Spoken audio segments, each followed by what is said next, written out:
page. It looks like you're a hex beam user. I'm thinking of putting one of those up. That's probably my next project. Is that a good choice, you think? Go ahead. I'll tell you what, I've had mine since 2012, and I bring it down once a year just for inspection, just for, periodic inspection to make sure everything is okay. And otherwise, I put it back up in the air. It's roughly 17 meters from the base plate to the ground, and I wouldn't trade it for the world. I really wouldn't. I know there's better beams out there and so forth, but it does a world everything I ever wanted from an antenna. Not the greatest front to back, but to me it's a bonus. And the reason I tell you that is I'm central U.S., so I point left or right, basically. So even if I'm pointed east coast, I can hear somebody on the backside just enough to know they're there, and then I can rotate around, and of course they'll come up 2, 3, sometimes even 4 S units. And again, for us, for here, I bought it shipped to my door for $500. I believe now he's up to about $600. So again, if you can find a beam that works 6 through 20 for under $1,000, tell me about it. I'll buy it. But I just don't think there's anything out there like that, Roger. Yeah, for sure. That's exactly my experience. Now that the higher bands, particularly 17, is open occasionally, boy, I hear an awful lot of hex beams. It seems to be one extreme or the other. Folks running the nice, lightweight, easy to handle hex beams, and then we've got guys with massive FIRs or whatever. But the hex beam looks like something I can kind of get up in the air without a huge amount of strength and trouble. It doesn't need a really heavy-duty support. I'm picking up just a simple guide push-up mask that a lot of people use, and it looks like the way to go. You don't even need a very heavy-duty rotor to rotate it, and so I'm old enough. I'm past the point of wanting to climb towers or do any kind of climbing period, but it's something that I can put on a push-up mask and down to ground level when I got to work on it. Seems like a good deal to me. Go ahead.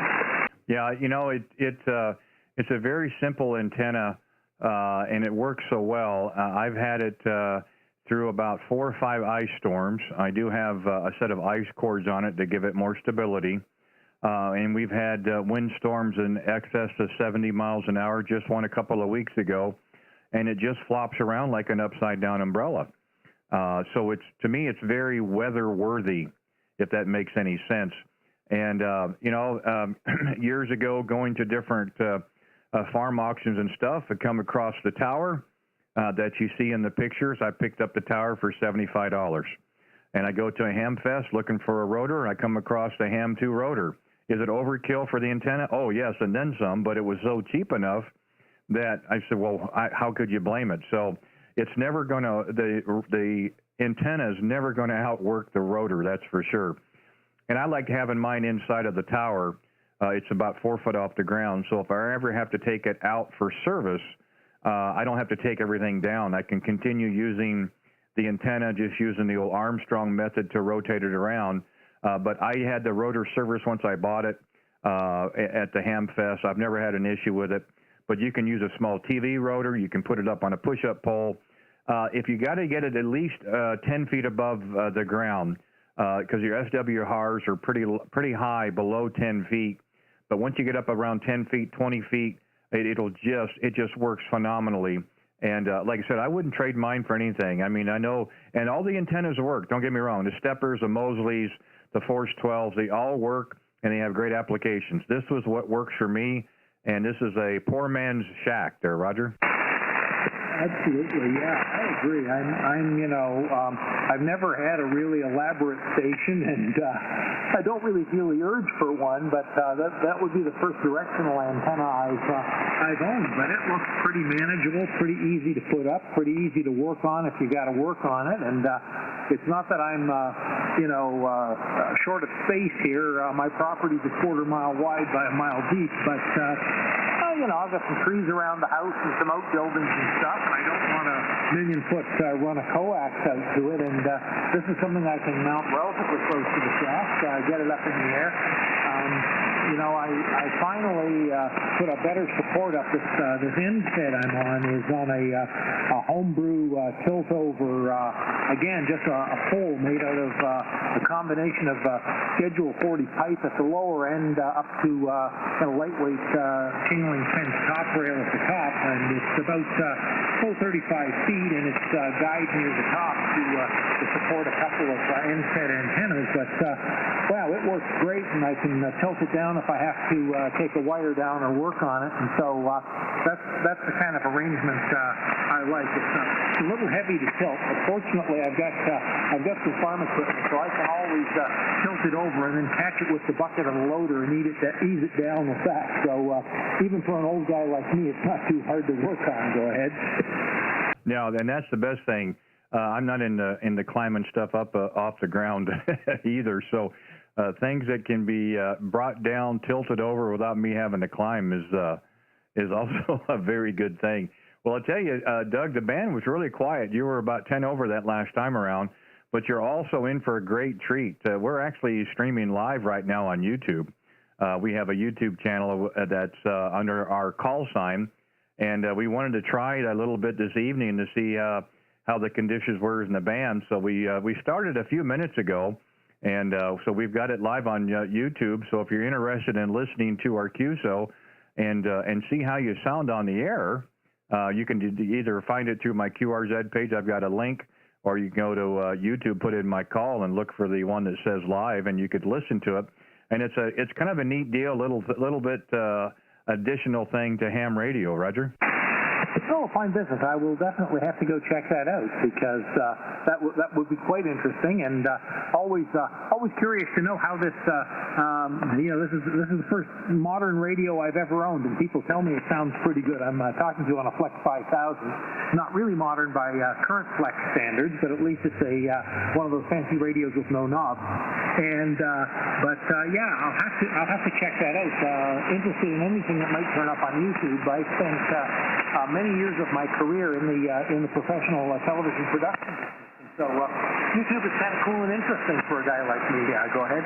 Yeah, we've had a really great time with it. We've been doing this for about 10 weeks or so, with a little encouragement from another station down in Florida, and I believe he's down at 7.180, and he said you should do this because there's a lot of operators that are doing the live streams, but they're on the East Coast. I don't know any of them that are here in the Midwest, and you're not able to talk to the same stations in most cases, or at the same time, or what have you. So it's just a little different with the different reaches and those kind of things. And we've been doing this now for a little bit, and it's really amazing the response you get back. And you talk to new operators who just got new radios or new microphones and so on and so forth. And you're willing to give your 2 cents and so forth. I think your Flex sounds great, by the way. But again, Doug, nobody knows your voice better than you do. So by doing this, you'll have a chance to go back and listen to it yourself. I mean, we don't get that many opportunities. I know people can record to their radio and so on and so forth, but I mean, this is on the air being recorded, and it's about as real as it's going to get. And the reason I tell you that is when you hear my voice on YouTube, that is how I am in person. That is as close I've ever heard my voice through any kind of playback is what we've got set up right now on YouTube. So that would give you an idea just about how real it is. It's a lot of fun, of course, and we've got a really great response. We got people on the live chat at the same time, and it just becomes an absolute ball. Roger? Oh, fine business. Yeah, that's great. And the other thing, of course, is with the great the wide spectrum of people who check stuff out on YouTube. It's a great way to introduce the wider world to ham radio. There just don't seem to be a lot of opportunities for folks who haven't been exposed to ham radio to get exposed to it these days. Over. Yeah, it's very true, Doug. And I'm not sure about maybe in your part of the country, but here. Everybody automatically thinks, well, it's the CBers. It's a CB. Well, it's not, and it's not. It's the same as I do. But again, like you say, if you can introduce someone to the hobby, not necessarily sitting in front of a radio, because the action isn't 24/7. You may listen for a long, long time, but again, if you're able to do something that has a little bit more of an entertainment value. The only downside of doing the live stream is you get to see my ugly face because the wife thought it'd be great to put a camera there. But anyhow, but it's just something a little bit different. I think it's a little of a niche thing.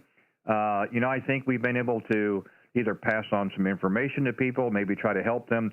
I've had stations come on and they're squealing too much compression or whatever and say, look, may I make a suggestion?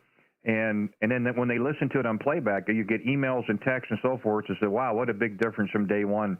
And that's all you're really trying to do. But the end of the day, bottom line, is we're trying to make contacts and have fun with the hobby. Roger? Yeah, fine business. I keep here RWB V3DFR. Yeah, for sure. And I'm standby contact. Having been away from the hobby for quite a number of years, getting back in. How many of the current crop of hams have, at least in my part of the world, have very limited experience with HF.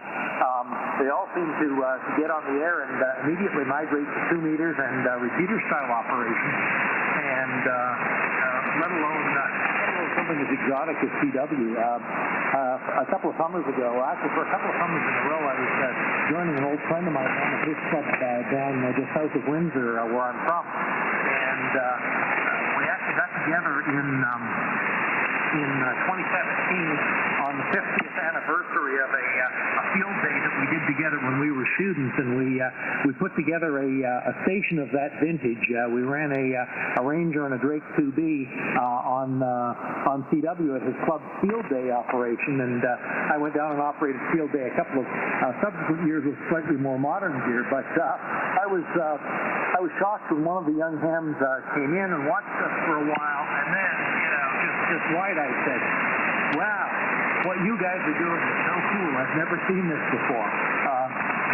Kind of sad that he had to say that, but maybe he'll get the bug and actually learn CW. Yeah, very, very true. And, there's been a really huge influx of new operators, and I think, of course, a lot of that is with COVID in the last year and a half or so.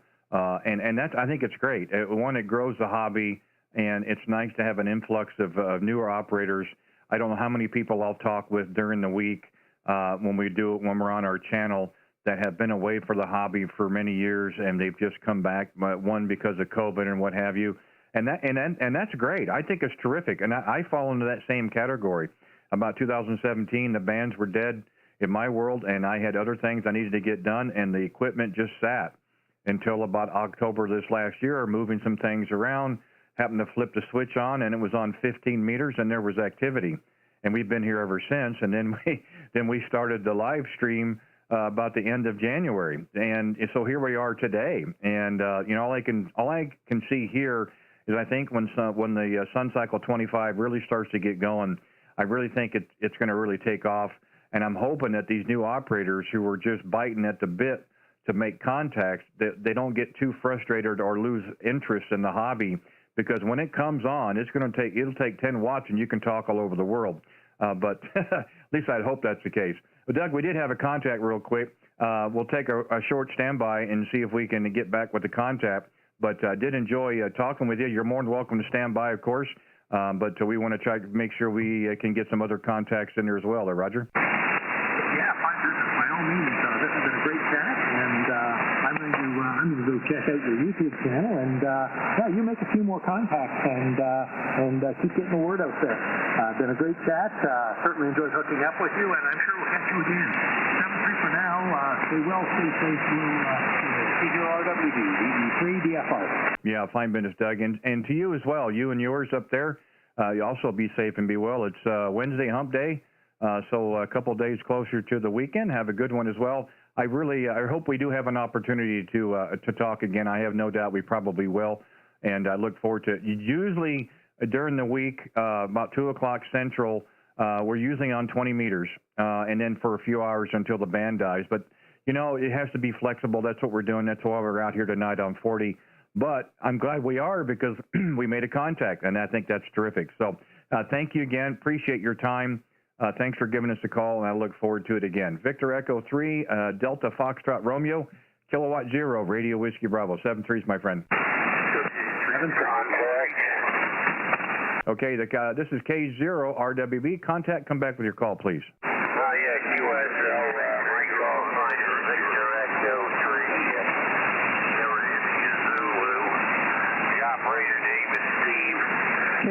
Go ahead.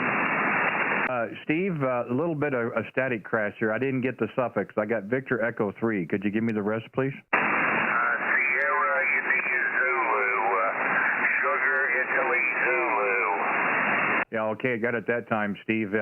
Unfortunately, the conditions aren't being real nice to me, so we've got a few static crashes from time to time, but I got it that time. Thank you very much for giving us a call. Again, the name here is Randy, and we are, let's see, 42, 44 kilometers east of downtown Kansas City, Missouri. Roger? QSL on 40 miles east of Kansas City, Missouri. No problem. Well, you're about a solid 5.7 to 8, 57 to 58.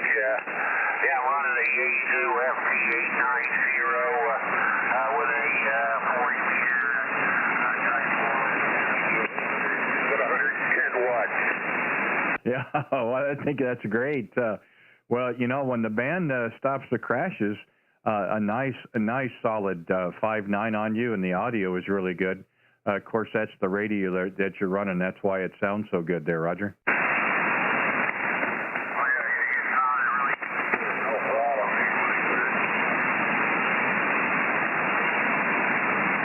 Well, I'm just kind of curious. Are you guys having to deal with the weather that we're dealing with, or has it still been pretty calm for you? Go ahead. Well, here it's been very nice.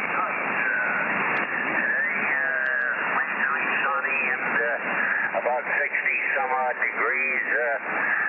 Really nice weather my way. Go ahead.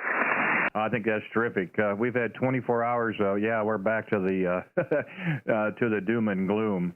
I guess we can use a little bit of rain. I'm hoping it'll roll itself out, but they're calling for it again tomorrow. That'll make the bands a lot of fun, a lot of challenging things, but we certainly can't change it, so we'll just have to work with it. But so we decided to come out here this evening for a little bit. Didn't know if Steve, if you caught last QSO, but we are live on YouTube right now. We do a YouTube channel. And we just thought if we could make some contacts, we'd go ahead and stream them on YouTube. So if you're interested in listening to our QSO on playback, of course, you can either go to my QRZ page and click the link, or go to YouTube and type in my call. And it's kind of neat to hear yourself on the air there, Roger. We'll always try to do that. I'll try to do that. Just wondering what my signal report is. Yeah, my apologies. You know, it's moving around a little bit, but it's solid 5.7 to 5.9, sometimes a little over.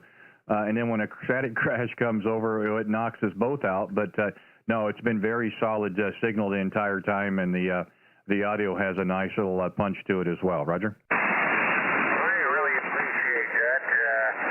And what's your call sign? And I'll type it in on YouTube and take a look. Yeah, no problem. The call is K0RWB Radio Whiskey Bravo, or K0RWB Red, White, and Blue. Roger. That's easy to remember. I'm gonna look for that. K0RW RWB Red, White, and Blue. Okay, thank you very much, there, my friend. Keep up the good work. No, my pleasure, Steve. Thank you very much for giving us a call. Glad we got a chance to work.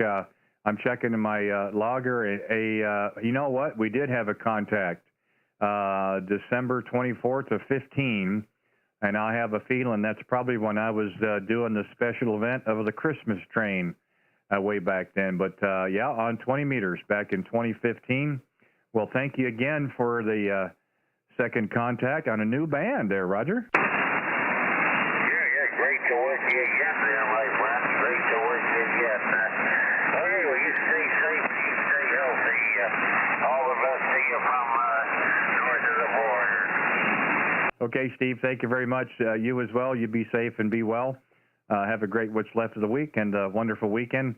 And look forward to working you again. Maybe we'll find another band at some point. Who knows? But thank you so much for taking the time tonight to give us a call, and I'm glad we had a chance to talk.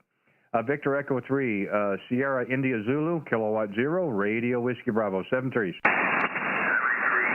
Okay, we'll be clear at K0RWB. There was a 7-call area that called earlier. If that 7 station is out there, come back with your call. Kilo 7 Papa Alpha Papa Montana. Was it Kilo 7 Papa Alpha Papa? You got it. Thank you for picking me up, Randy. I greatly appreciate it. Okay, Scott. Yeah, I'm glad you stuck around. Thanks for doing that. I'm not a big fan of 59 K0RWB, so we try to give, we want to give time. We're here to make contact, but thank you for sticking around.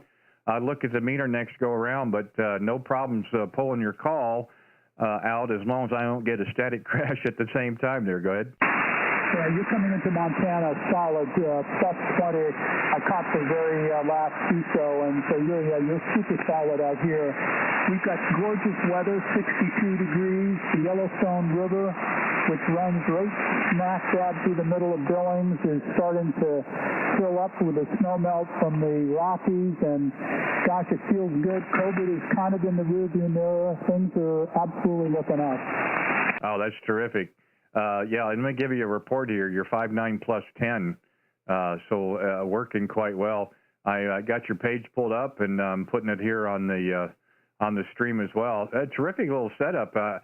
When you get a chance, tell me about this. I'm hoping it's not the weather, man. You got a map of the U.S. On this big screen. That's pretty cool.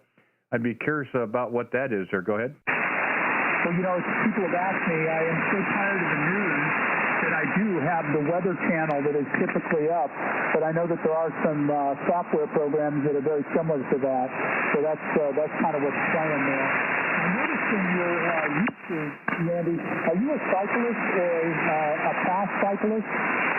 Yeah, we had our stint on some road racing and a little bit of cross racing not that long, distant past. We had a knee replacement in October, so that's kind of slowed us up a little bit. But as the weather starts to warm, we hope to get back on the bike. But those were the days when we were a lot lighter and a lot faster, Roger. Yeah, I know all about that. I remember going into the bike shop and racing nationals on about a 5-year period. And I went into a bike shop one day and I asked him, I said, how do I get faster? How do I give me some things I can put on my bike, and how many grams can I take off here and there? And he looked at me and he said, just lose some weight. And I went, yep, that's it. Yeah, my trainers used to say, just drop 10 pounds. That's all he said. He said, I don't care about the equipment, just drop 10 pounds. And that's a big difference about going uphill, of course.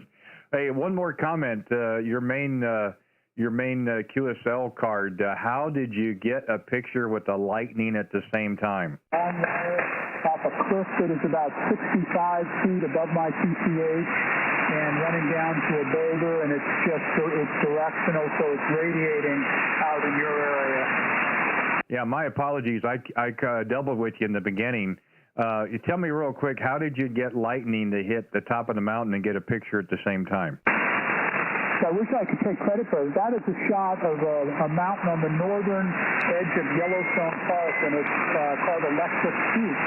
And when my wife and I got married, we lived in Yellowstone Park for 3 months, and that was one of the climbs that we did. And that picture was taken by somebody from the Park Service, I believe.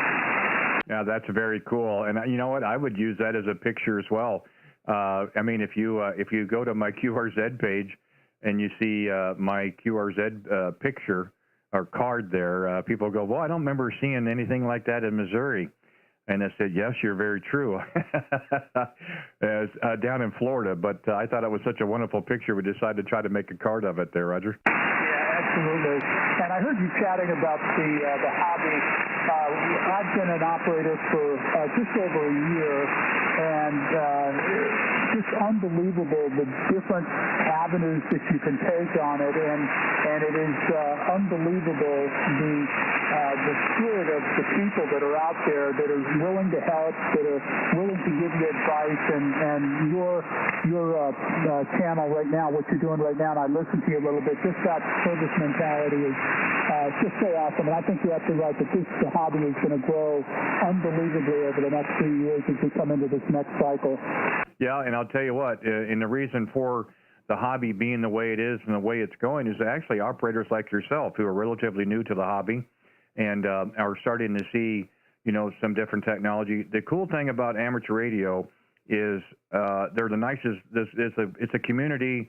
It's a fellowship. The nicest people in the world, and everybody's more than willing to try to help, give direction, and that's how it was when I started.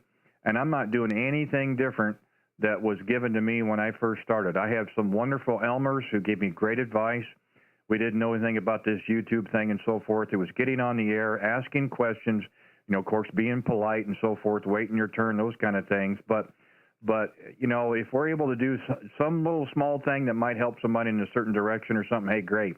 And I'm learning every day as well. I don't know near as much as what I'd like to, but these operators out there, by and large, are the greatest people in the world. You may never, ever meet in person, but you have a great friendship on the air. And that's the cool thing about it. And the hobby has everything. If you want to be just strictly working phone or digital modes or RTTY or CW, that's all available for you. And you don't need to spend lots and lots of money to be on the air and get successful. 100 watts in a wire goes a long ways. And I think that's the great thing about the hobby. Yeah, you're absolutely right. And the other thing I learned was that nobody seems to have a corner on all the answers. Nobody. I don't care how long they've been in it. I have conversations with people that have been hams for 50 or 60 years, and you start talking to them about the configuration of an antenna. Or an example would be high-end set antennas out of Highland. Ron, who's the owner of that company, and I'm talking to him about an application that I've got out of my property. And he's a guy who makes antennas, who produces a high-quality antenna, and he's going, you know, I've never thought of doing it that way. All right, give me a call. Let me know what happens. And that is like magic that you're in a hobby that is more like art than it is scientific. Yeah, it sure is. You know, and we do this, you know, pretty much during the week, and we talk to a lot of people, and we get a lot of information. And everybody's willing to share their experiences, any advice they may have, and I think it's great. I ask for that all the time. You know, what could work better? What do you see that's easier? You know, how do you like this versus that, and so forth? And I get those questions asked, and I try to give an honest opinion, and that's all it is. It's just an opinion. You know, the bottom line is that you have to do what's in your best interest for you. It's still a hobby. I don't know anybody yet that's getting paid to be on the air. I'm not one of them. I wish I could find the person who's willing to do that, but so far, no luck. So you go on past experience, you go on information, what you hear, what you read, and, you know, for the most part, it's fairly accurate. And so, I mean, again, I'm not trying to preach or anything like that, but yeah, it's a terrific hobby. I've gotten more out of this than I have ever given. All I'm trying to do is just pay it forward. Again, that's why I like doing the channel. People get a chance to listen to the QSO. They get to hear themselves on the air. And one other thing we do, and this is on my QRZ page, is we have a local amateur radio store here in the Kansas City Metro, and we've got a collaboration with them, and we do a gift certificate drawing every Wednesday evening. We already did ours for the night, and it's free to enter. It doesn't cost anything to enter. The only thing we ask, you go to either to the live stream or to the comments, and you type in your call sign, and then K0RWB, kilowatt for Papa, which is kidney for Papa Phil. We have a ham operator in Michigan who's in need of a kidney, so we're trying to get the word out, awareness, testing, and those kind of things. So it's a win-win for everybody. Roger? Yeah, Roger, good stuff. Well, very good. Well, good luck with your bike racing this year, and if you ever make your way out to Montana, we have a climbing and fitness center here, so we'll give you some training, and we'll ride the bike together. It's a great hobby, no shock on the limbs, and just work the lungs and work the mind. You take good care, Randy, and we'll talk to you again. Scott, my pleasure. Really did enjoy it. Thank you very much, and nice to see that we can even get into Montana tonight.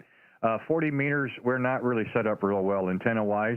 I'm hoping the weather gets a little nicer. We can get it a little higher in the air, but so far, we're doing well. And thank you for checking out the channel, and I'm glad we got a chance to talk again. And I hope we'll have many more to go as well. So I'll say 7-3s. Thank you for giving us a call, and hopefully we're going to work again real soon. I'll say 7-3s for now. Kilo 7, Papa Alpha Papa Kilowatt 0, Radio Whiskey Bravo. Thanks again. Kilo Bravo 5, Tango X-ray Sierra. Charlie Tango. Okay, we're saying QRZ. I believe I heard a Kilo Bravo 5 Tango X-ray question mark. K0RWB, this is Kilo Bravo 5 Tango X-ray Sierra. Good evening, Randy. My name is Jack. I'm near Austin, Texas. 5-9 signal, and I'm watching your streaming on YouTube. Over. Well, thanks for giving us a call, Jack. So how am I doing so far? Well, I'm going to give you about 9.5, maybe a 10, so I think you're doing well. Hey, I just talked to Alex down in Florida. He's also doing this YouTube thing, over. Yeah, he's the one that got me started. I believe he's down at 7280, I think is, or 7180. And we said hi to him real quick. He's the one that got me started in this about 10 weeks ago. So if you like it, it was my idea. If you hate it, it was his idea. Roger? Hey, got that. Roger, Roger. Hey, Randy, we're on a vertical here. It's a homebrew vertical sitting up in the backyard. And we've got the expert amp doing about a kilowatt here.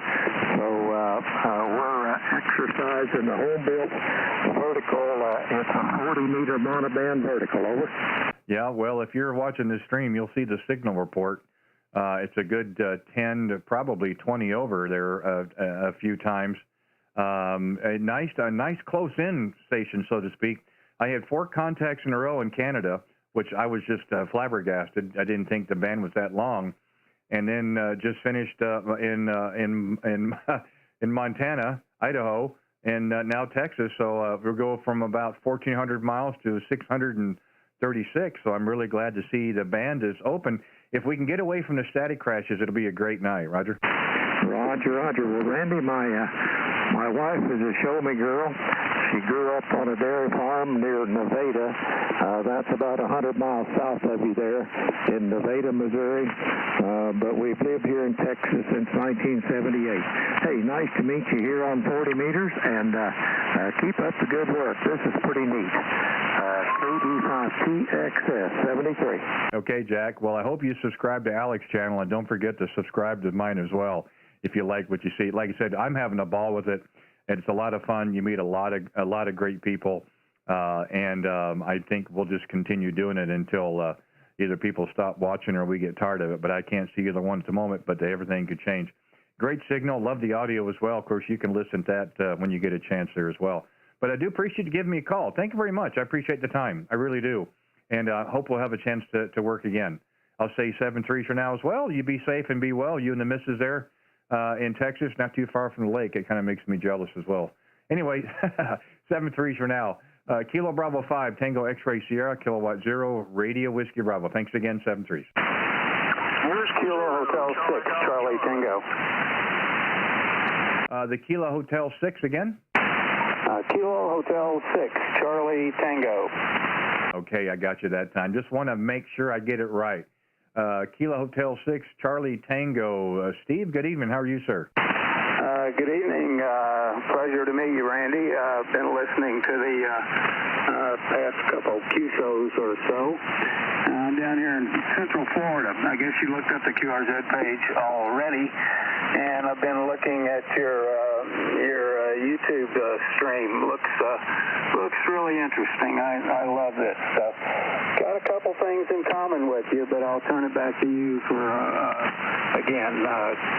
This is King Henry 6 Charlie Tango. Back to you. Well, you got me excited there for a second. Well, I'm still excited, but when I heard the Kilo Hotel, I'm going, oh my gosh, we're going to get into Hawaii on 40 meters.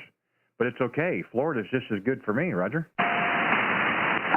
Okay, there you go. Yep, I'm watching your YouTube, and a minute ago I had it on full screen, and all of a sudden it went from your channel to somebody somebody else's web page, whoever you were talking to, and it looked like tech support had taken over my computer to try and fix it.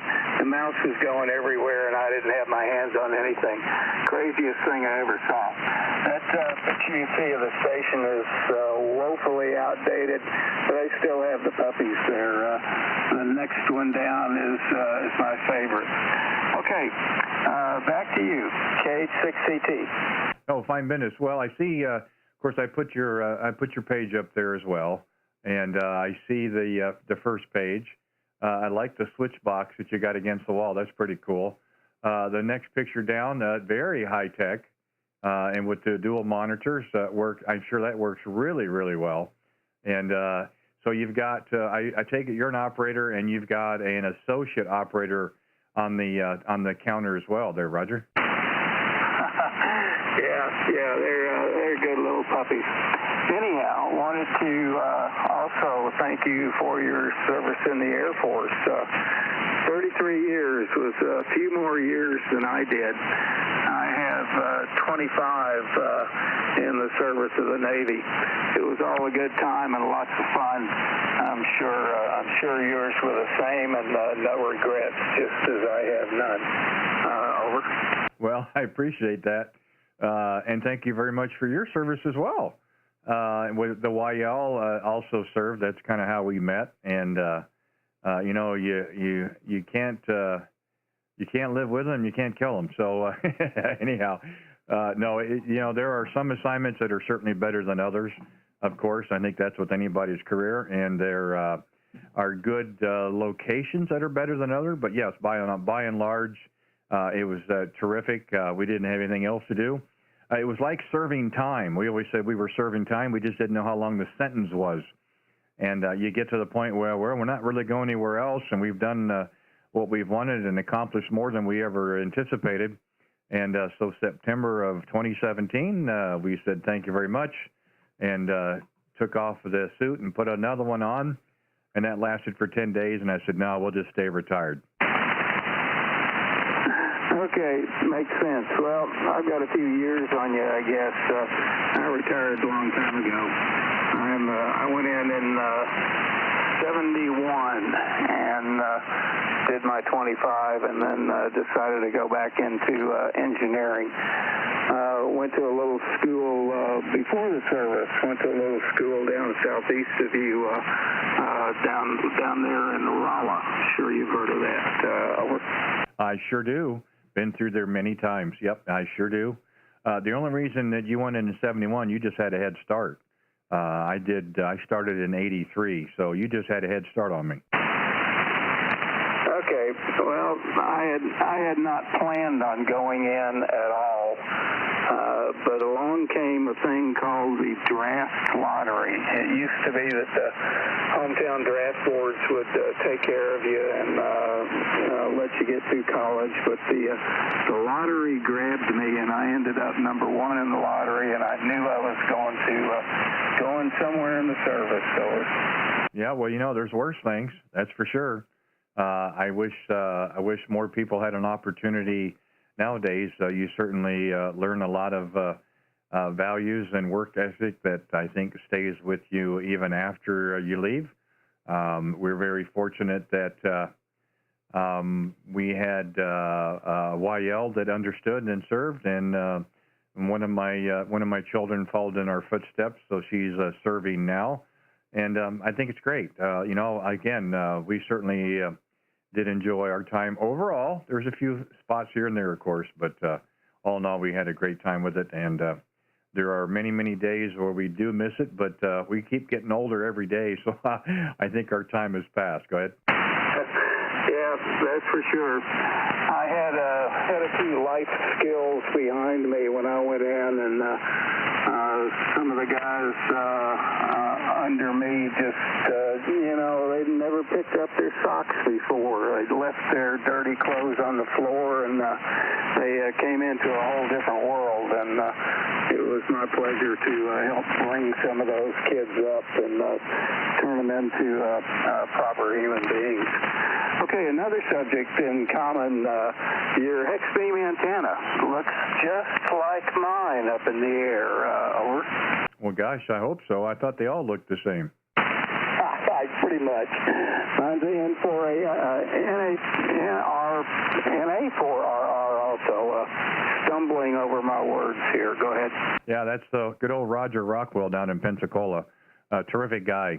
I spoke with him on several occasions before I bought mine from him back in 2012, and I think I've talked to him maybe once or twice since that time. And the nice thing is he has all the replacement parts if you're having an issue, what have you. And again, it's a great price point antenna.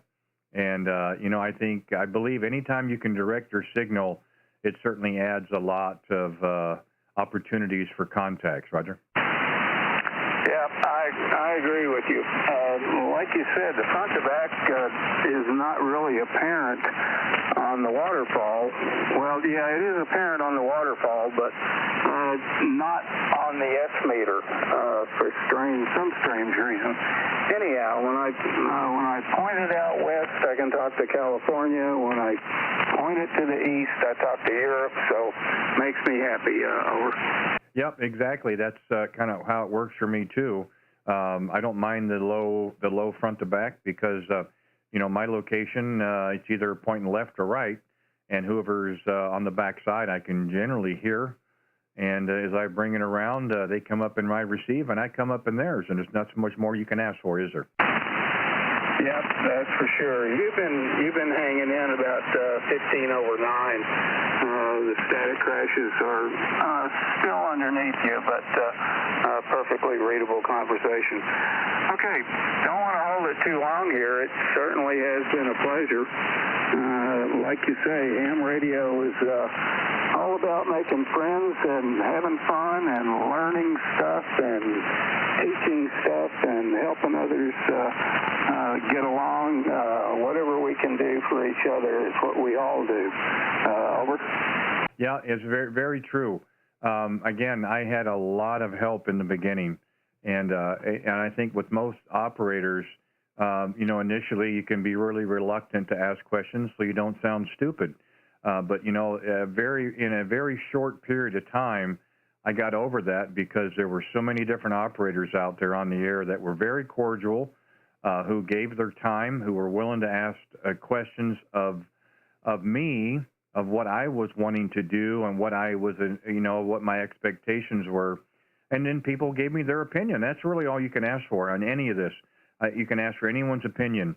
The thing is, if you start hearing the same opinion over and over again on a particular product or what works, what doesn't work, and those kind of things, then you can kind of make your own decision based upon that. And that's why, the QSOs is certainly part of the equation.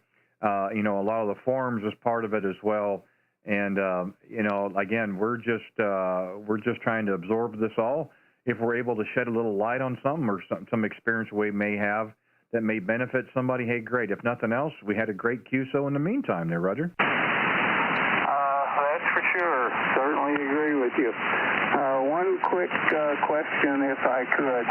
Any comments on my audio? Over. Well, I think the best thing would probably, I'm not sure what radio it is, but you probably, and I'm good in QRZ, so my address is good, but you'd probably need to send the radio to me and let me try it out for about 6 to 8 months. Okay, I'm not sure what that means. Is it okay? Well, yeah, it sounds terrific. That's why I'd like to borrow it for a while. Okay, well, it's a very strange setup. The radio is okay. It's a Yaesu FTDX 3000, and I'm running a little linear out of it. But the audio, the headset is a wireless headset made for call centers and receptionists who have to answer the phone all day and things of that nature. So I hooked it up to the radio, and I can walk around the house, go to the kitchen, do whatever I need to do, and come back and not miss a word. Over. Right. And how does it key the mic? Is it on Vox, or do you have a hand control or foot control for it?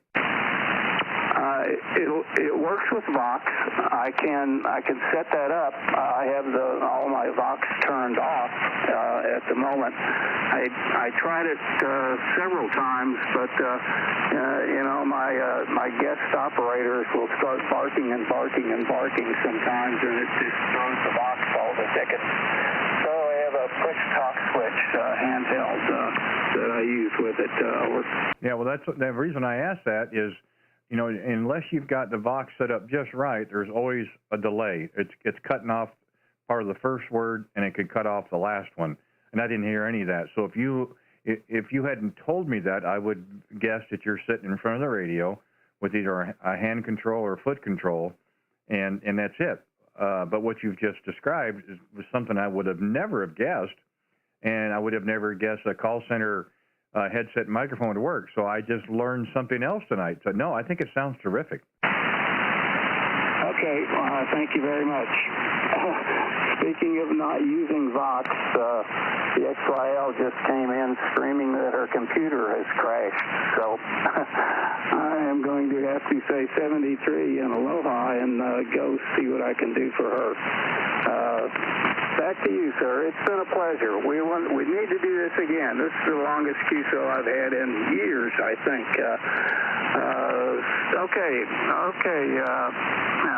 Randy, we'll say 73. I'm just so happy with this QSO. 73 and aloha, sir. No, my pleasure as well, Steve. I appreciate you taking the time to give us a call. Maybe you've been sitting there waiting and what have you. Again, I'm not a big fan of 59 K0RWB. That's not what I wanted to do when I started to do this channel. On top of that, I can't do 15 and 20-minute QSOs, but I want to be respectful to everybody else's time. And so far it's worked out really well, and I think people realize that. And I appreciate you checking in on the live stream. If it's in something enjoyable, you're more than welcome to subscribe and like to the channel. We got a little notification bar or bell, and if you click that, when I go online again live, you'll be able to know it, and you can probably find me. And if not, I can certainly understand as well. I look forward to trying to working you on 20 because I get into Florida quite often, and that's the intention tomorrow is to get back out here 20 meters, usually about 2 o'clock Central. Sometimes things get in the way a little bit, but the intention is to do that. But anyway, please be safe and be well. Hope you're able to fix the Mrs. Computer.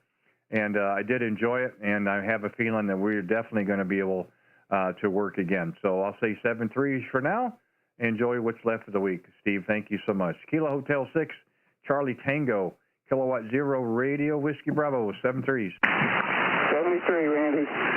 Okay, this is K0RWB, Randy in Kansas City. Any other stations? K0RZ. Kilo 5, Papa Charlie Juliet. How about the Kilo 5 Papa question mark? Kilo 5, Papa Charlie Juliet. Okay, I got a Kilo 5 Papa Charlie Juliet. Is this Jim? Go ahead.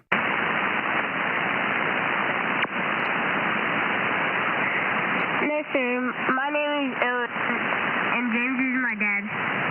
Well, very nice to work you. You sound really good. It sounds like you're coming out of Texas there. Go ahead.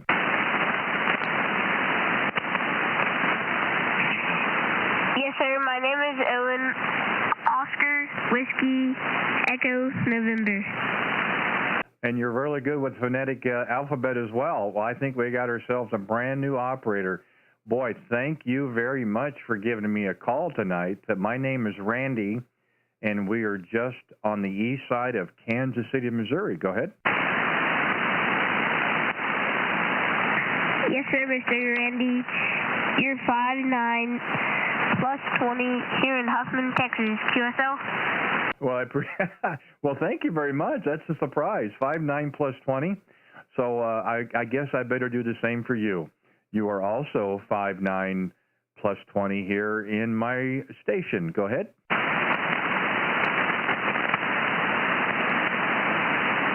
Thanks for answering my call. I am 9 years old and operating under my dad's call sign right now.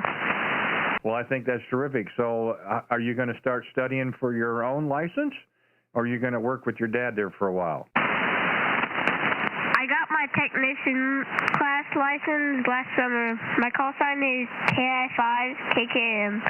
I hope to get my general class license this summer so I can work on HF without my dad's call sign. Well, I think that's just terrific, and congratulations on getting your technician license. And look forward to hearing you when you get your general, and hopefully we'll have a chance to work again. So when you get your general license, you'll just have to tell your dad that you need to get your own shack. So you need to make sure you get your own antenna, you get your own own radio, own microphone there. Go ahead. I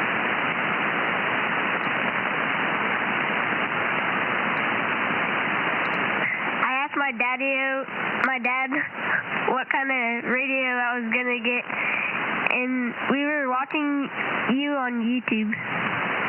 All right, well, that's great. Thank you so much for doing that. I'm glad that you guys have a chance to check in. Well, I don't know if you're going to need any more equipment. Looking at the page you've got here, it looks pretty well laid out to me, and it's nice to see that we've got some new operators on the air. You sound really good here in my shack. And I have a feeling that you're going to have a lot of fun with the hobby, Roger.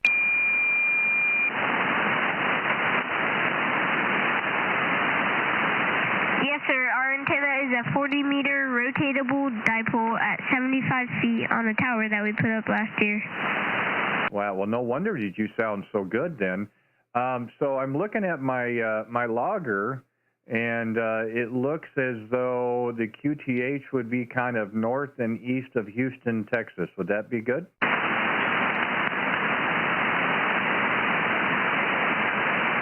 Yes. Outstanding. Well, that's terrific. That's not that far away, so I'm glad to see that we can work some stations a little farther out, but we can get those stations a little closer in. I think that is the second contact I've had tonight into Texas. I think the first one was around the Abilene area, so it's nice to work you guys down in Huffman, Texas as well. You sound really good, and it's nice that we've got some people that are interested in the hobby, and I have a feeling you're going to have a great time with it there. Go ahead. Okay, Mr. Randy, I wanted to say hi to you and let my Cub Scout friends know I talked to you on YouTube. 73's to you. Well, 73's to you as well. I appreciate you taking the time to give us a call, and very nice to have a chance to work you. And I look forward to working when you get your general, and maybe I'll have a chance to work in you and your dad back to back. It would be a lot of fun. Well, listen, thank you so much again for giving us a call. Enjoy the rest of your evening. You guys be safe and be well, and have a great what's left of the week and a wonderful weekend. And I look forward to the next time that we have a QSO. I hope it's a lot sooner than later. 7-3 for now, and you guys take care. Kilo 5, Papa Charlie Juliet, a Kilowatt 0, Radio Whiskey Bravo. Thanks again. November 8th. Okay, well, Uniform Charlie. Okay, we'll go ahead and clear. Was it a November 8 station again? Go ahead. Yes, sir. November 8th. Uniform Charlie. Okay, thanks a lot for giving us a call there, David. The name here is Randy. We're 35 miles east of downtown Kansas City, Missouri. I'll take a look at the meter next go-around, but had a nice audio back on you there. Go ahead. Well, thank you very much, sir. You're 20 over into Cleveland, Ohio, where the handle's Dave, Delta Alpha, Victor Echo. You're right. Okay, Dave. Well, great. If I can type it in right the first time into the logger, the computer's pretty good at getting them pulled up, but sometimes I get it off. But was it really easy to pull your call out? It doesn't seem as though the static crashes are quite as bad as they were an hour or so ago, but the band seems to be holding up pretty well. Roger? Oh, yeah, it seems to be doing pretty good. I have an NSUD antenna from my antennas. It's a fed, and it's 130 feet long. It goes all the way to my backyard, and it's clipped, the transformer is clipped to my gutter on a gutter mount. Wow, that's amazing. You know, again, you know, the ham operators, by and large, we're a creative bunch. And you know what? We'll figure out how to get on the air and make things work. And you're a great example of that. Yeah, terrific signal. You know, other than the static crashes, it's a 5.9 plus. So it is definitely working really well for you. Yeah, thanks again. I have testing out my FT991A radio from Yaesu. You're my first rag crew that I've had. I've contacted OneNet, the YL system net on 7244 megahertz, if you're familiar. I haven't personally, no. I do know the rig, though, that you've got. That's a terrific radio. But yeah, it's amazing. You know, it's very versatile. And some of the nets, I think it's timing on my part, where we either miss them or we miss the time, or we've got other things that are going on, and so we don't get a lot of opportunity to get to some of the nets. We're very surprised that we have some time this evening. Actually, we're not usually on the air this time in the evening, but you know, we had some time, and the band was being cooperative, so we're giving it a shot there, Roger.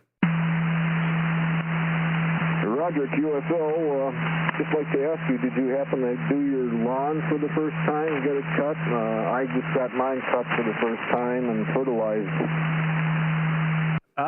Yeah, yesterday was actually the first time that it has been trimmed, as we say. We probably have a few more bald spots than we would like, but I think the rain that we've had the last 24 hours will help that. We were getting rather dry. For the temps to get warm around here, of course, it needs a lot of wind out of the south, and we've had that for a good week or better. So I think today was a great way to kind of cool things off a little bit and get a little bit of moisture, and I think tomorrow's the same. So I'd like to think that we've gotten past the cold weather. We'd like to have a couple of days mixed with some rain, and as long as we get the sunshine, I think we'll be okay. Roger? Well, very good. Fine business. I hope to be cutting the grass this season, too. I'm not going to hire any service. Yeah, standby contact. So about once every 2 weeks is good for me, with 10 days to 2 weeks. I cut it pretty low. I let it grow to about 3.5 inches, 4 inches at most. And yeah, it's a pleasure to cut and fertilize and see it prosper without any weeds, over.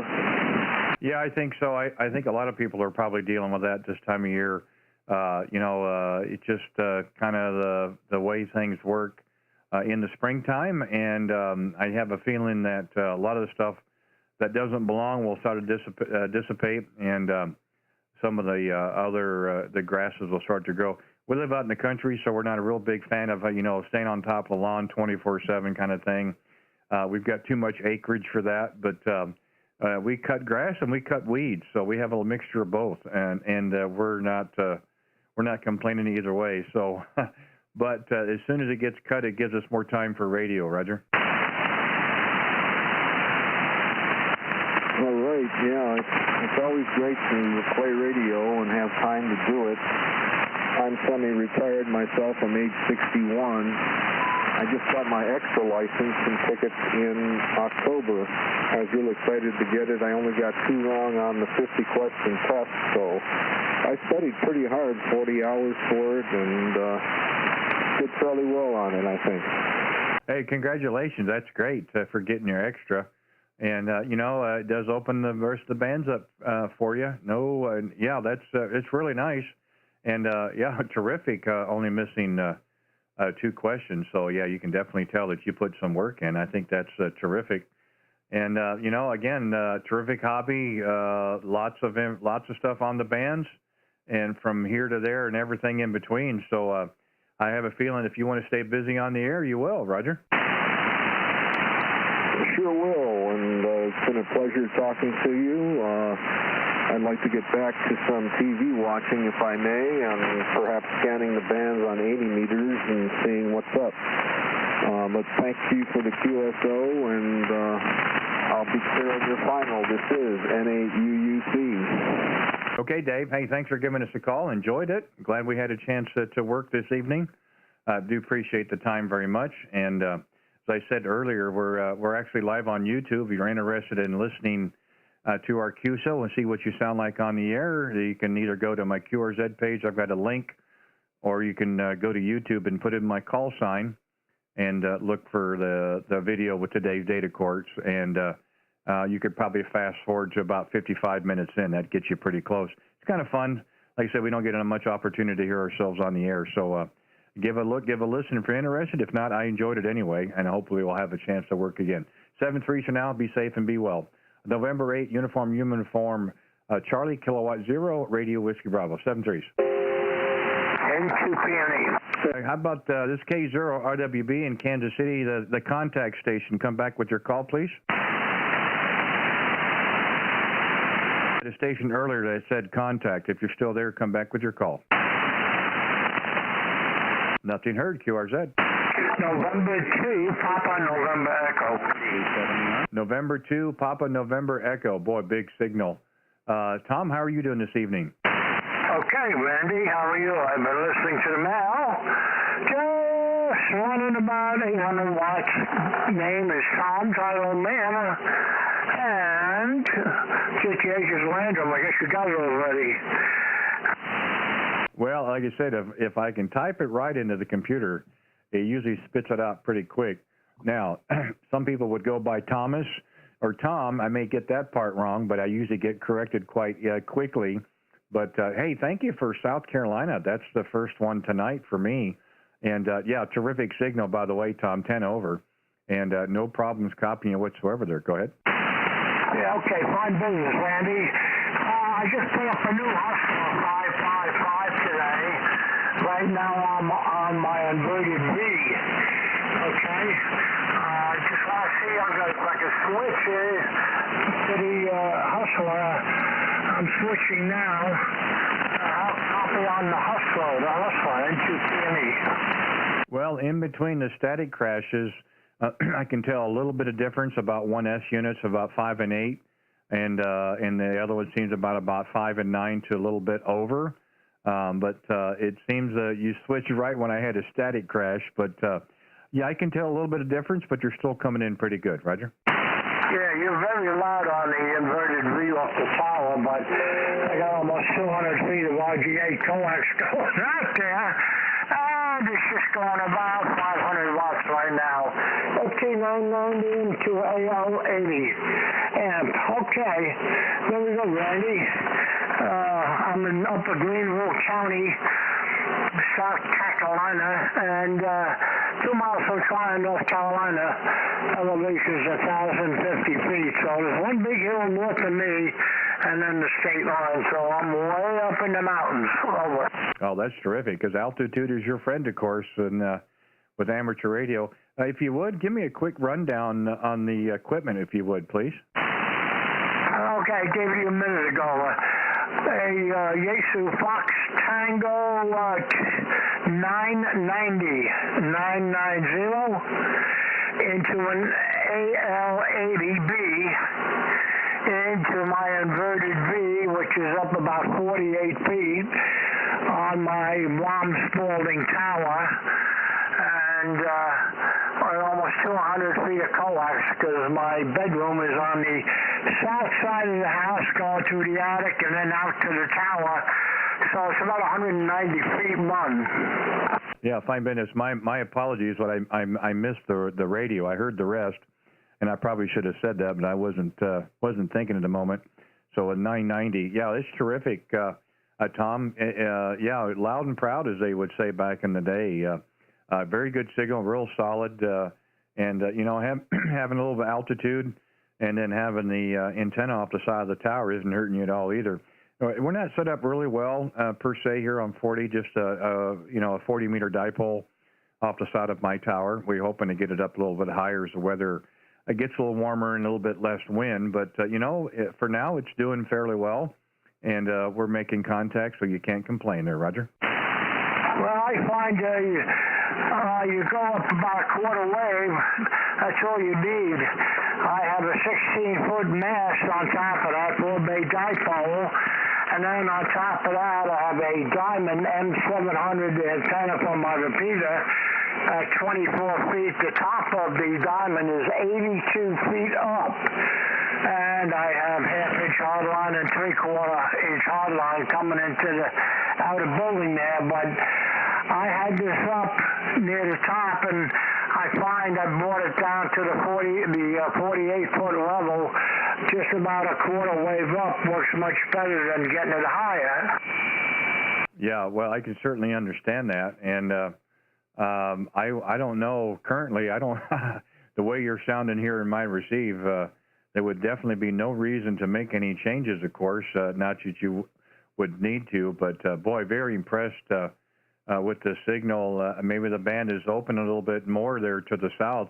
I got a couple of calls in, actually 4 in a row in Canada, but nothing East Coast. And then to hear you there in South Carolina gives us a little hope that the band is starting to move that way as well. Roger? Yeah, QSL. I've been working a lot of Europe, Australia, Sidonia, what do you call it, where they're fighting.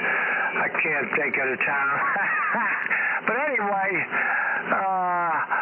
France, England, Brazil, Germany.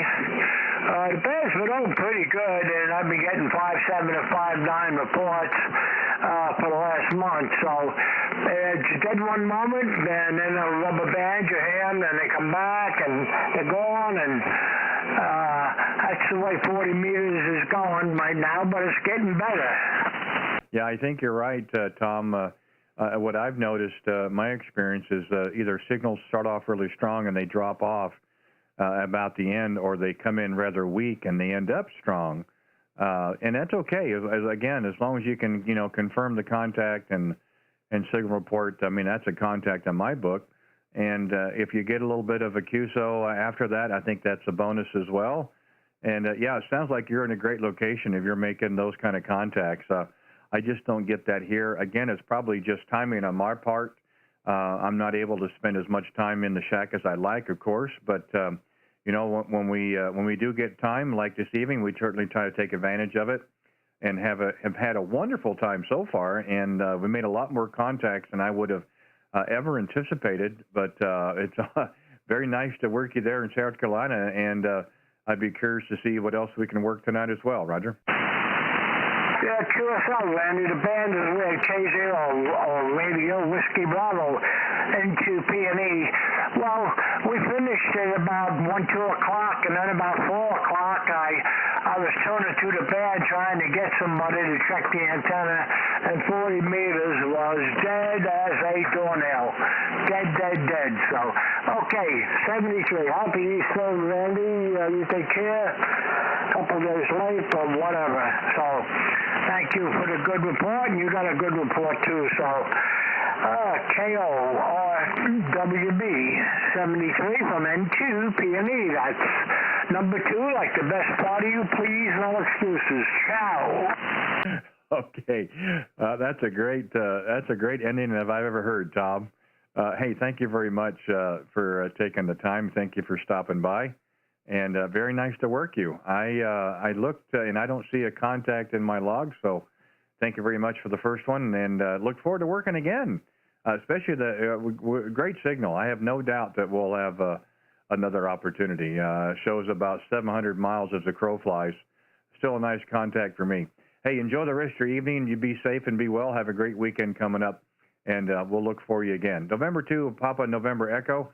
Kilowatt 0 Radio Whiskey Bravo. We'll be clear, Tom. 73. Yeah, 73. I'm a Triple H man at 0700 7190. My number 645. Okay. If you're ever up to 3 o'clock in the morning, come on the net. 73. Good night. Okay, 73. This is Kilowatt 0 Radio Whiskey Bravo QRZ. Any other stations? Come back with your call, please. Kilo Oscar 4 Mike Hotel Charlie. Kilo Oscar 4 Mike Hotel Charlie. Nice signal, Mike. How are you this evening? I'm doing wonderful. I was in there cooking supper just a minute ago. Did I hear a Yoda in there? Not that I'm aware of. Youth on the air, did I not hear a real young voice while I was in the kitchen cooking supper? Oh, I did have a young operator earlier down in just outside of kind of northeast of Houston. Yeah, I was very impressed. A little 9-year-old, and he handles himself quite well on the air. I was in the other room, and I was very impressed. Did I hear that he was a technician? He said he got his tech last summer, and he's studying for his general, hoping to get it this summer as well. And, you know, that's the great thing about the hobby. We need operators just like that. I think it's terrific. Absolutely, absolutely. We need more youth than we can get in here. They need all the opportunity that they can have to get in amateur radio. You know, and that's really the future of the hobby. You know, as some of us older guys, you know, we come and go, of course. But, you know, operators like that, enthusiastic, are, you know, being taught the right way and able to take their tests. I mean, I would have never thought of this at 9 years of age. And for that to happen, I think it's terrific. I mean, that is just wonderful. And, you know, it's really nice to be part of the hobby when you've got operators like that up and coming. Roger? Yes, sir. I think that's just absolutely amazing. I was just in and out of the room, and I was almost sure that I heard a young voice in there, and I was like, yes. And what was his age did you give? He said he was 9 years of age. I think that's pretty impressive. Absolutely. That is. Technician, 9-year-old technician. That's good. Can I get your call sign one more time? I was in and out of the room and I've missed it. Yeah, I'd be happy to. The call is K0RWB, Radio Whiskey Bravo, red, white, and blue. The name here is Randy, and we're 35 miles east of downtown Kansas City, Missouri. Copy that. My name is Michael. I'm in the northeastern corner of Alabama. Well, I know it's right where you're at. I was just through there not long ago. Well, it is now, I guess. It would have probably been the end of September. I was down there for the Bassmaster tournament there at Gunnersville. Oh, yeah. That's my neighborhood right there. Lake Gunnersville Lake Gunnersville is about 8 miles from my house. I live here in Hollywood. It's right next to Scottsboro. Gunnersville is about 35 miles from my house. The whole fishing area here is absolutely phenomenal. There's a lot of people that fish in Goose Pond, which is a nice big boat ramp that we have here that can handle many boats. Yeah, I know exactly what you're talking about. So what would you say the distance would be from maybe you to, say, Fackler? Did you say the difference in me and where? And Fackler? Copy that. Fackler. I live about 6 miles from Fackler. That's the actual volunteer fire department that I'm on is Fackler. And I live here in Hollywood, but I'm only like a 1 mile split difference between Hollywood and Fackler. Oh, that's terrific. You know, it was my first time down in that part of the country in many years. And, you know, honestly, I can't say that it has really changed a whole lot. I mean, I know there's some new developments and so forth, but, you know, it's really nice. It's a terrific little area. There's a lot of room between houses, if you know what I mean. And the people haven't changed, just as nice as they can be. You know, we'd go to one of the local gas stations early in the morning on the way down to the ramp for lunch. And, you know, even at 4:30 in the morning, people were cheerful and happy and so forth. And, you know, it's really nice to see that. It's a wonderful area. I'm trying to talk to the YL to take a trip with me to go down and see it for herself, Roger. Copy that. Yeah, we have some excellent fishing here. I believe we've had Bassmasters here several times at Lake Gunnersville and many bass tournaments all summer long. Over. Oh, yeah, it's a phenomenal fishery. And, you know, it holds a lot of really large bass. Of course, I know it gets a lot of pressure, especially in the summertime. Tournaments are all the time. Actually, you're going to be back, I think, May 15th or 16th, somewhere around there. When we were down there a year ago, we stayed down at the Goose Pond Resort there on the water. A little bit easier, to get in and out. But we would go into town into Scottsboro for dinner a few times, and of course we took 72 to get back out to the highway up to 24, and then we kind of rolled up that direction. But yeah, like you said, it's a great area, and there's certainly a lot of fish in that lake for everybody, Roger. Copy that. We have a lot of fishermen, and I see tags on trucks and boats from all over the southeastern United States, Florida, Mississippi, Georgia, Tennessee, Missouri. I see tags from everywhere. And, we've got a new mayor, and he's starting to pick up on the fishing that we have, and the talk in town is that we're getting some new restaurants, some better restaurants to cover the fishermen that are coming in. Yeah, I can certainly see that. I would probably guess that summertime. I would guess a lot of the local businesses probably see an increase in revenue. With gas stations, restaurants. Walmart. Oh, you see a lot of boats in the parking lot at Walmart for different things, hotels and so forth. And I think that's terrific. I mean, it's a rather large industry anyway. I know we were there for a week ourselves, and we spent our money there, and that's just the way it works. And you prepare for that ahead of time. And I know most of the larger fisheries are have the same thing, of course, because you got to pay to stay places, and you're going to use fuel and food and those kind of things. And I think it's great. Don't get me wrong. Like I said, I certainly enjoyed my time. The week went a lot faster than I ever thought it would. You're up at 4. You're at the launch at 5, 5:15, 5:30, and you're back at 3. You're way in, and you're back at the hotel by 6, 7 o'clock, and you do it all over again for 3 more days. So you don't get to see a whole lot. You get a day here or there before you come down to kind of get acclimated. But again, we certainly did enjoy our time, and that's why I had to make a comment, because that's the first contact I've had anywhere close to Guntersville. So it was very nice to work here this night. I really did enjoy it there, Roger. Copy that. I actually went down to Guntersville. I picked this radio up used. It is a 991A, the Yaesu, and we had to make a trip to Guntersville over to Union Grove, roughly about an hour from here. And I got a good deal in this radio with it being used. I asked the gentleman, I said, "Why are you selling?" He said, "I've acquired a new hobby. I want to be a pilot." Well, I can guarantee you that ham radio is a lot cheaper than being a pilot. But that's okay. To each their own there. I certainly understand that. So, well, that's good for him. It's a win-win. He got what he wanted. You got what you wanted. The 991 terrific radio. I mean, you've got a terrific signal. You've been 5.9 plus the entire time. Michael, didn't know if you saw or heard, but we're actually live on YouTube. So we're live streaming right now. So our QSO is up live on YouTube.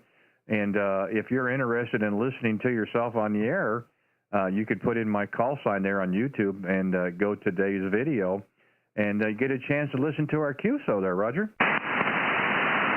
Copy that. My pen run out of ink. Just one more time on that call sign, please. Yeah, I'd be happy to. It's Kilowatt 0 Radio Whiskey Bravo. Red, white, and blue. Copy that. Well, I'll get off here and give somebody else a chance. This is Kilo Oscar 4 Mike Hotel Charlie. Thank you for the QSO. I'll be clear on your final. You betcha. Hey, Michael, thanks for giving us a call, and I'm glad we got a chance to talk there. Definitely look for us again. Like I said, we are generally on the air during the week, a lot of times 20 meters during the day, but we're going to start doing a little bit more on 40 meters. The band seems to be rather active, and we're really enjoying our time. So if you hear us again, give us a call and stop in, and we'll just kind of pick it up where we left off. But very nice to work you. It really means a lot having somebody that close to Guntersville. And like I said, we really did enjoy our time down there, and we look forward to coming back and look forward to working you again, hopefully sooner than later. You have a great evening. Be safe and be well, and have a wonderful weekend coming up. Kilo Oscar 4, Mike Hotel Charlie, Kilowatt 0, Radio Whiskey Bravo, 7-3. Okay, this is K0RWB, reigning Kansas City. I've got time for one more contact. Any stations anywhere, come back with your call sign, please.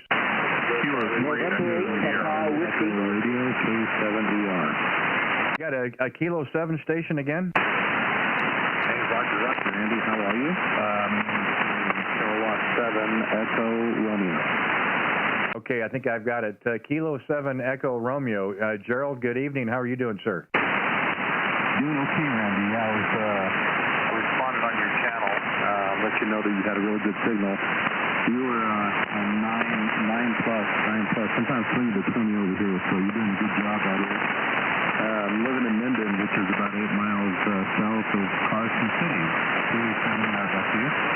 Yeah, that's great. And, you know, especially during the day when I'm working 20 meters, I get people who message me on the live chat. And, you know, sometimes that's a great way to bust a pile up, if you know what I mean. Go ahead.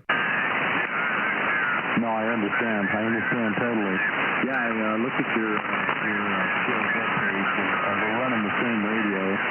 We had a different microphone, but yeah, running the FTDX10 into a no-CS dipole at the moment.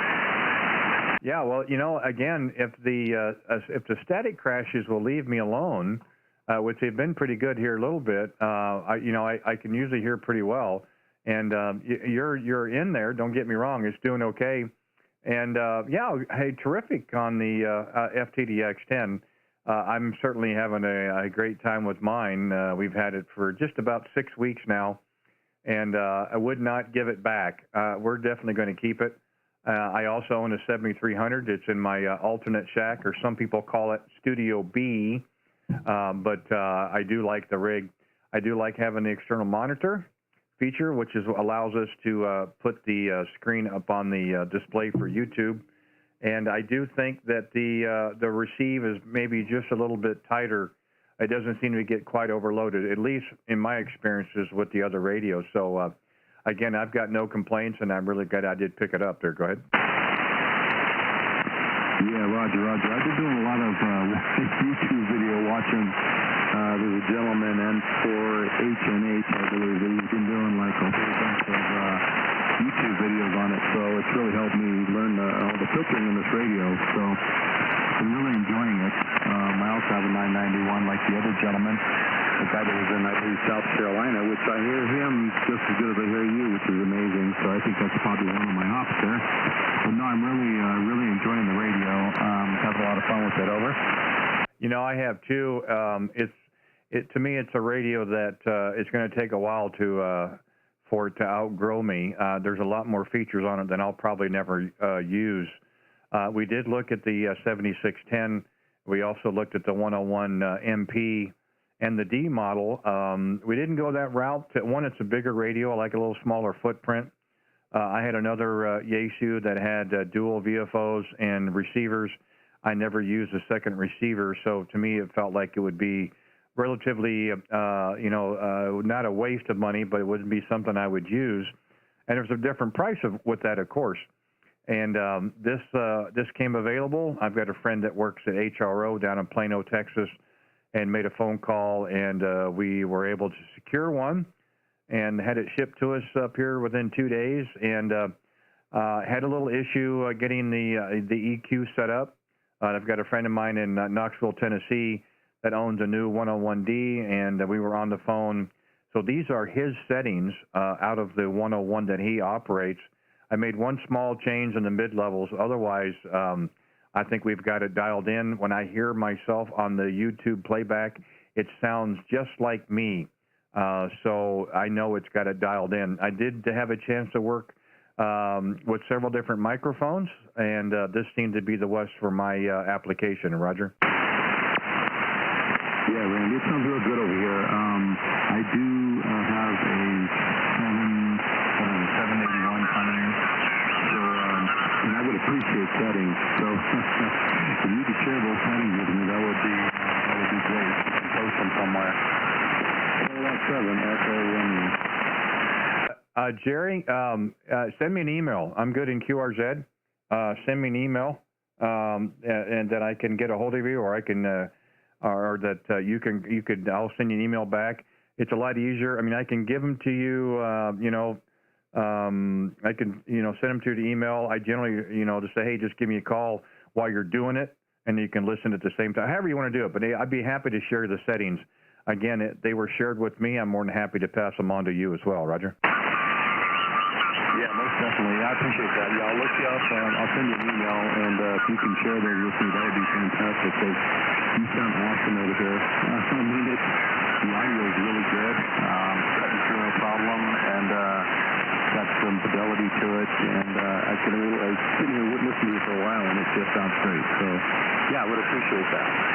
Well, the biggest thing, believe it or not, that'll make more difference than the equalizers is the mic gain, the compression that you use, or the processing, and the AMC, the automatic mic control. Those three things there will actually make a lot more difference than the EQs will. So it's a combination of those things, and that's what's worked for me.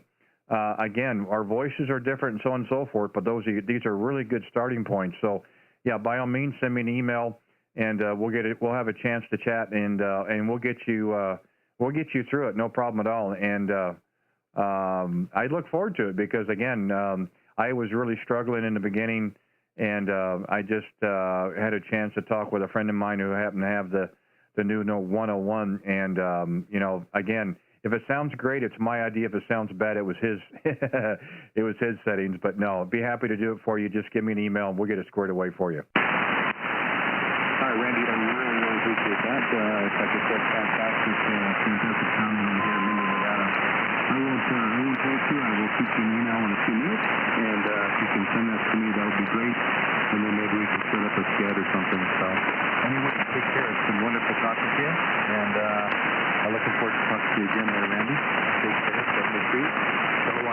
Echo Romeo. Yeah, and the nice thing, Jerry, keep this in mind is, if you go listen to the playback tonight, you'll have a baseline of what your audio is like. If you listen to the playback tonight on the channel, and then we'll get you the settings, and then either it's 40 or 20 meters or something, we'll figure something out that'll work, and then you'll have a chance to when we do the live stream, listen to the changes, and that way you've got a good representation of before and after. So keep that in mind. I think that would work for you as well. Hey, listen, thanks for giving us a call. I did promise one more contact here in Missouri, and I'm going to have to shut it down. But thank you for your patience. I'm glad we got a chance to get in there, and I look forward to working with you further. And we'll get you out there and get you. You got the radio, just a little tweaks here and there. We'll get you squared away. No problem at all. I'll be glad to do it. Kilo 7 Echo Romeo, Kilowatt 0, Radio Whiskey Bravo 7. To you, Jerry. I appreciate that, Randy. I'll let you go. Take care, my friend. Again, I really appreciate it. K0RWB, we're safe. Okay, 7-3s. The last call I've got tonight, but I did promise to Sean here on the chat. Hope we can get to him. Kilo Echo 0, Mike Alpha Delta. Sean, are you there? Go ahead. Yeah, I'm here. I don't know if you'll be able to hear me through all the static crashes, but I was surprised I was hearing you and then somebody south of you from down here in Aurora, Missouri. Again, the call is Kilo Echo 0, Mike Alpha Delta. And just wanted to see if it's possible to make that contact up towards Kansas City. Kind of a short shot for 40 meters. It is a short shot for 40 meters. I'm waiting for it to show up. Oh, it's showing 144 miles as the crow flies. So, hey, you know what? I'll take it. That's terrific. I don't care if it's next door. It's fine with me. I take it you've learned the secret of how to get past pileups there, Roger? Yeah, all the pilots work just like that. You can just type and go, hey, you got time for one more? That'd be pretty nice. Well, again, I'm not an operator that does 5.9 QRZ. I've done some contests, and that's a different story. What I want to do, and I think what other people appreciate, is be respectful of everybody's time and appreciate the ones who take the time to call in, and that's all I'm trying to do within the time frame that's allotted to me, and have fun in the process, sir. Roger. Well, Roger, well, I appreciate you taking the call. Like I said, I just talked to a friend of mine that's up halfway between you and I was surprised how well I was able to hear him at about 70 miles or 50, somewhere in there. And I was like, well, I got to give him a shout up there to see if I can get it. Just running 1 kilowatt. Well, I'm running a kilowatt in a rotatable dipole at 20 meters high, 66 feet. But yeah, S9, easy from you. Yeah, like you said, if we could get away from the static crashes, it'd be great on both ends. I mean, the signal's showing 5 and 9. Of course, if you chatted, you're probably watching it live as well. Give me a rundown on the shack. What a terrific picture. You've got an external monitor at the top up there. I do like the lighted sign that says on the air. That's very, very cool. And I'm trying to make out the rig. I don't want to guess because I know I'll be wrong, but you can tell me. Well, I do see a 7300 up on top there. We share the same rotator control box. But yeah, that's very sharp. I wanted to broadcast that. I wanted people to see it. Did a nice job on the shack. And it's really a shame, though, that you don't have any more antenna on top of the tower. I'm a little disappointed in that. But, oh, gosh, and even a screwdriver. Now, you've got everything set up real well. No wonder we're able to talk. Go ahead. Yeah, I've kind of taken a liking in the hobby. But, yeah, the radio is a 7600 ICOM and 1 kilowatt from the Halstar LE1K. I went from tube to the solid state, so we'll see how that goes. And then, yeah, the rotor, the rotor controller, that's kind of a neat deal. There's a board that I put in there from cheapham.com, and it's a dial and click. You use the calibrate knob, you dial it to where you want it to go, and you hit the brake button, and it runs on its own. Oh, that's great. That's really great. Well, for my application, this setup is a little overkill, but well, actually, we were at a ham fest. I'm trying to think of a little church. It's about 20 miles north of Springfield, and it was several years ago. And if you look at my K0RWB page, there's me and a picture of Bob Heil. Bob was the MC at the show, and we happened to pick up this rotor and the controller. It was a Ham 2 rotor that a guy was selling relatively inexpensive because it was kind of sticking when it was rotating. And there's a gentleman in Alabama at the time that was refurbishing these rotors.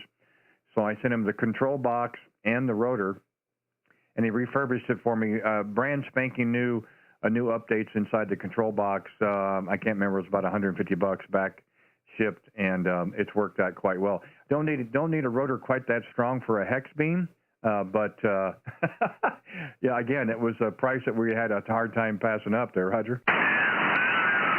Oh yeah, I really like that Delta with you. It's a little slower than like the Aces and stuff, but I don't need the thing to go that fast, and it seems to handle ice loads just fine, and I don't have any complaints at all. Yeah, I've thought many times to find a rotor system that could be integrated for remote operations. I think there is. I think there's some kind of a control, if I remember right, that you can put on these control boxes. It may be something to look at down the future. I'm not sure. We're still debating if we want to do remote. We do like doing portable, and as the weather gets a little bit warmer, we're going to take the show on the road, as they say. We did it as an experiment back in February. We went to a local wildlife area, and we're strictly battery for 2 hours, including a solid-state amplifier and a wireless router. So we were live streaming remote with no plug-ins, no generators, nothing. And it was a lot of fun, and we're hoping as the weather gets a little warmer, we're going to do, where in the heck is K0RWB there, Roger? K0RWB from K0MAG. Yeah, I actually on that rotor controller, like I said, if you look up cheapham.com, they have maybe it's not cheapham. Now I'm double thinking myself. What is not cheapham? Oh boy. Now I can't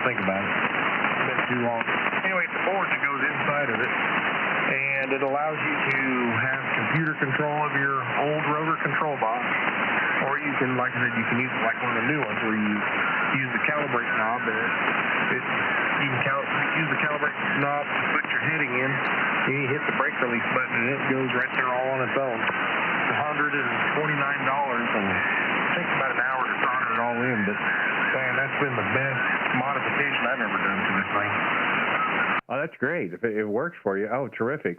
I didn't know that, so I'll have to give that a look and maybe do a little more research for that. I appreciate you sharing that.